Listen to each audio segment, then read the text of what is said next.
6 through 10 in your early second base ranks, you've got Nico Horner, Ha-Seong Kim, Ketel Marte. We spoke about those three earlier.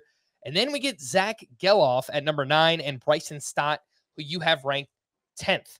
So Zack Gelof, he just turned 24 in October, like McLean, kind of entering this prime right now. 3.2 fantasy points per game.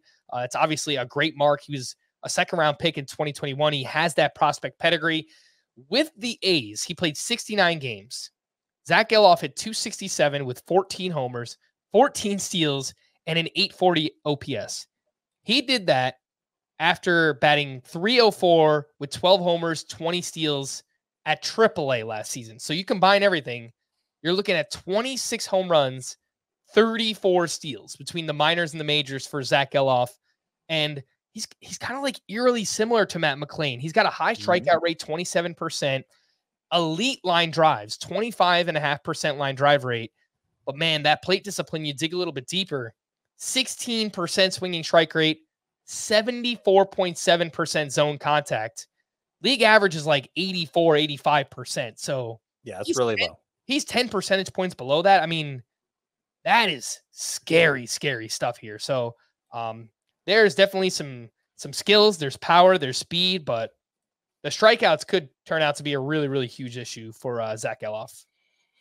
Yeah. And I kept making a stink about that during the season. I kept insisting. I had the blinders on, Scott. I was like, no, I love Zack Gelof. Yeah, he's somebody I could actually pick up now. So no, I kept making a stink about that during the season and expecting him to drop off. And it didn't really happen. You know, he played 69 games. It didn't really happen. Doesn't mean it won't happen.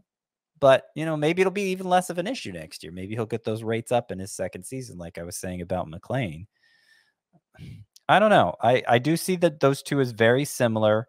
Obviously, McLean is helped by his lineup and especially his ballpark, while Gelof is hindered by them. I think that's the biggest difference between the two. But I don't think they need to be that far apart in rankings. So I have McLean 5th. I have Gelof 9th.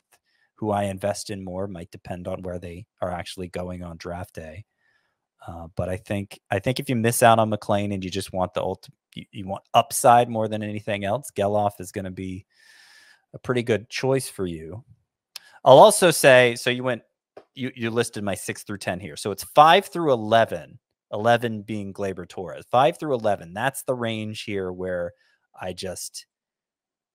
you could rank them in basically any order. And I wouldn't gripe about it too much because it really just depends what you're looking for, what you need. They're so close. The names are Matt McLean at 5, Nico Horner at 6, Ha-Seong Kim at 7, Ketel Marte at 8, Zack Gelof at 9, Bryson Stott at 10, and Gleyber Torres at 11. Again, like Torres seems like the safe one of those. If that's what you're looking for most, maybe you move them up higher than 11. Maybe you move them up to like 6 or 7. If you need steals more than anything, maybe you focus more on Horner and Kim than somebody like Ketel Marte or Zack Gelof, So it just kind of depends what you're looking for there. If you want the upside, McLean or Gelof seems like the way to go. But they're all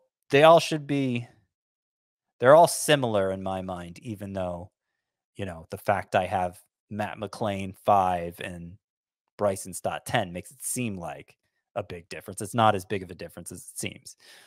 Again, only 4 drafts done over at the NFBC so far this offseason. Matt McLean's ADP 69.3. Zack Gelof 134. It's a big difference. That is a pretty big difference. Makes me want Gelof. Scotty's in.